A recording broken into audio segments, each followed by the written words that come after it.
Čaute, toto je moje prvé video. A nie, že by som musel vysvetľovať, prečo ho robím, ale keďže je to prvý diel, tak som si myslel, že by to bolo vhodné. Už pár rokov žijem v Austrálii, konkrétne v Sydney. Vždy, keď volám cez víkend domov, tak sa ma mamka spýta, ako sa mám, ja jej porozprávam, ako je tu. Ona mi povie, ako je na Slovensku, ale ak sa hovorí 100-krát vidieť je lepšie ako raz počuť, tak som si povedal, že aj tak sa mi tu ten foťák povaluje, tak pošlem domov tentokrát video. You pay for the power.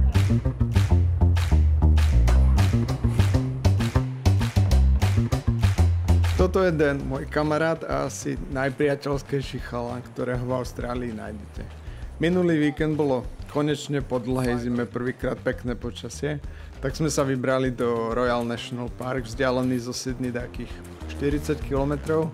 Ja som navrhol túru na pobreží, lebo tie sú vždy celkom zaujímavé. A prvé, čo sme zbadali po príchode na miesto, bol chudák mŕtvy tuleň.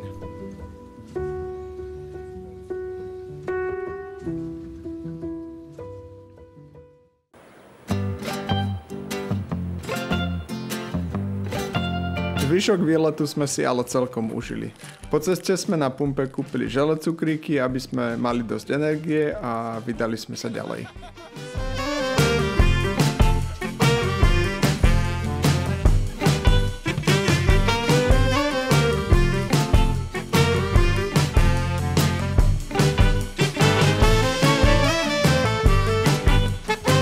Pri brodení cez túto džunglu sme našli takéto otlačky a asi 15 minút sme diskutovali o tom, či sú 10 000 rokov staré, alebo to tam nechali takí tínedžeri z našej modernej doby.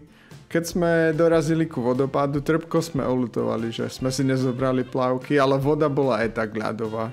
Aj keď to na videu možno vyzerá, že bolo dosť teplo. Cesta naspäť bola celkom nezáživná, tak tým vás nejdem nudiť.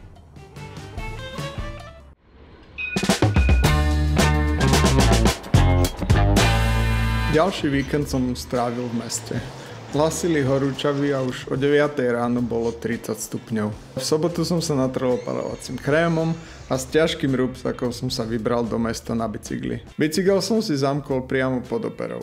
V Sydney sa nemusím veľmi obávať, že mi ho niekto ukradne, a tak som ho tam nechal skoro celý deň. Do centra je to z domu asi 12 km a trvalo mi to asi 40 minút, ale túto cestu som si ako vždy veľmi užil. 100-krát lepšie ako sedieť hodinu v autobuse alebo vo vlaku.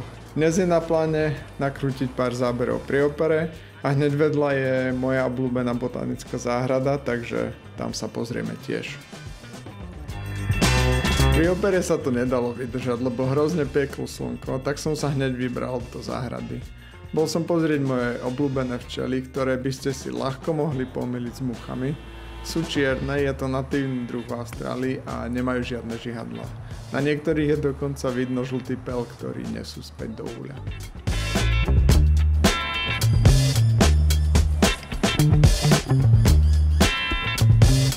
Tu som našiel tiché miesto bez ľudí a povedal som si, že super príležitosť vybrať kameru, ale rýchlo ma vyhnalo stádo komárov, s ktorými som vôbec nepočítal.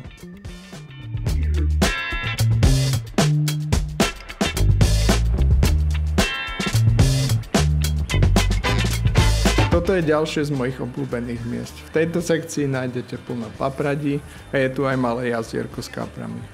Hneď vedľa je Calix, čo je najväčšia zelená stena na južnej pologuli. Dá sa to tu aj prenajať na svadbu alebo iné akcie a cena začína od $6,500.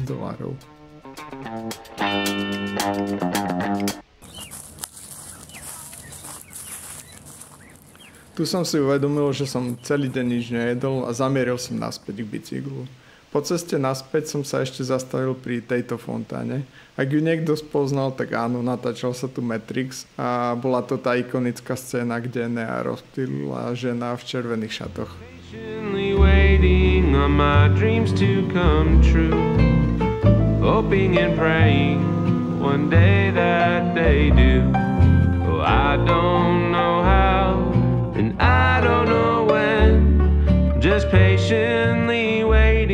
Till then, patiently waiting each day that goes by, staring out windows at stars in the sky, imagining one day I'll be one of them, but patiently waiting till then.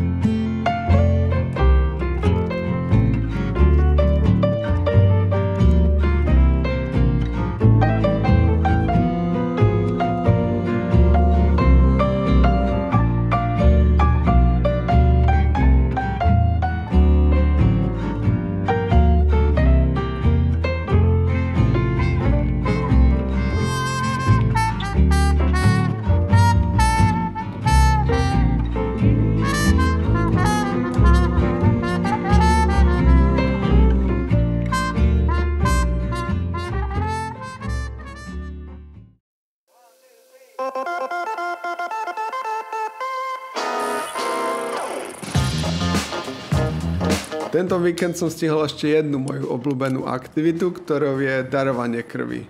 Je to niečo, čo robím už od 18 rokov a vždy sa snažím nahovoriť aj ľudí v mojom okolí, čo sa mi na podiv na Slovensku darilo oveľa viac ako tu v Austrálii. Nie je to nič hrozné, daruje sa jeden takýto sáčok, čo je 470 ml, trvá to do 10 minút. A najlepšia časť celého procesu je, že po darovaní krvi sa vždy čaká 15 minút v takejto mini reštaurácii, kde sa môžete obslúžiť samozrejme zadarmo.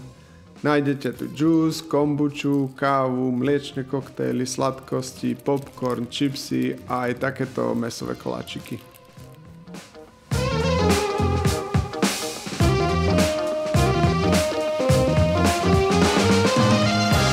Po darovaní krvi som sa išiel pozrieť ešte do mesta, lebo sa dnes bežal maratón, ktorého sa tento rok zúčastnilo vyše 17 000 ľudí.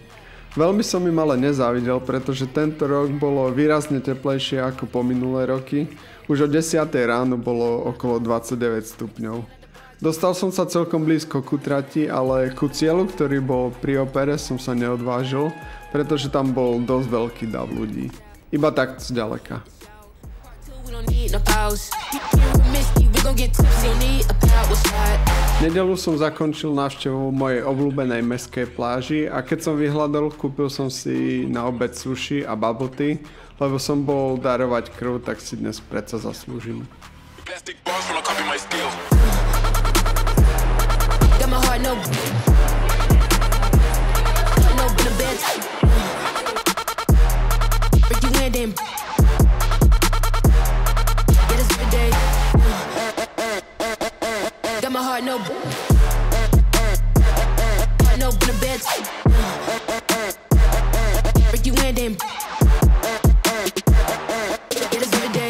Ďakujem za pozornosť a ak by vás o Sydney niečo zaujímalo, kľudne mi napíšte do komentára, rád odpoviem.